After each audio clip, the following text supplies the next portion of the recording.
the people that moved into Crystal, and they felt that they were getting a step ahead of the game.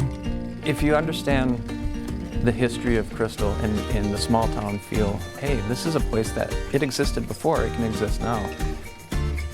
Crystal is a great place, and it still is one of the best kept secrets, I think.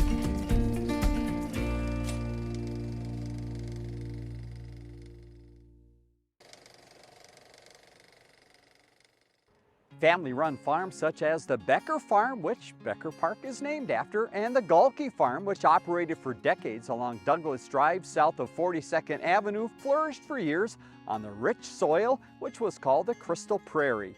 As the years passed by, the farms gave way to increasing demand for homes and modern developments. We had a lot of development right after the World War II, a lot of development in the 50s, and then that started to taper off in the 60s and a little bit in the 70s, and you see that with the split levels and stuff like that. We have a lot of ramblers and a lot of Cape Cods, which were very affordable, and you got a fair amount of square footage with not a very big footprint. The people came home from World War II, and there was a few houses on certain areas where you could buy the house for $50 a month or something like that, and you had yourself an instant home.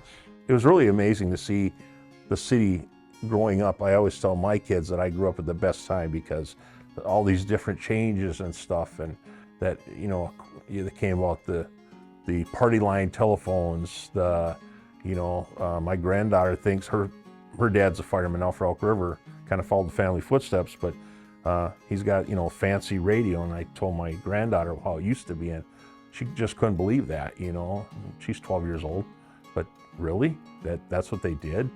As the 1950s came to a close, Crystal wasn't the only one growing in population. Other surrounding cities and townships were as well.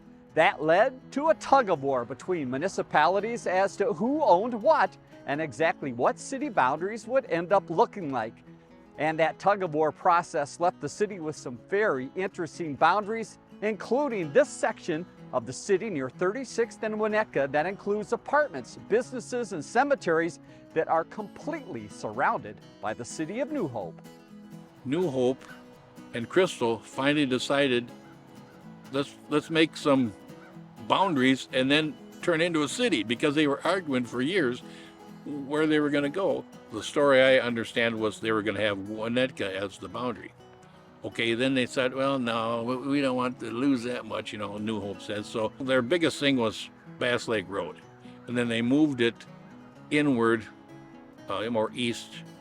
And so Bass Lake Road, they said, well, New Hope said, we want all of the buildings and all of the land right along Bass Lake Road for tax purposes. So it went all the way to the Crystal Bank, which is now Wells Fargo. The picture of Crystal, it looks like a motorboat, or the motor on a motorboat. Public works employees in the different cities, they know what city they're in based off of the curb line. So the city of New Hope, they have a more inclined curb line to the streets, whereas the city of Crystal has a more traditional, or like the steeper curb line. I thought it was really interesting to learn that they actually purposefully did that so they could easily determine which city they were in. You don't have to look too hard to see the city's jagged boundaries today. A perfect example is here along Bass Lake Road, where the street signs jump from the green of Crystal to the blue of New Hope.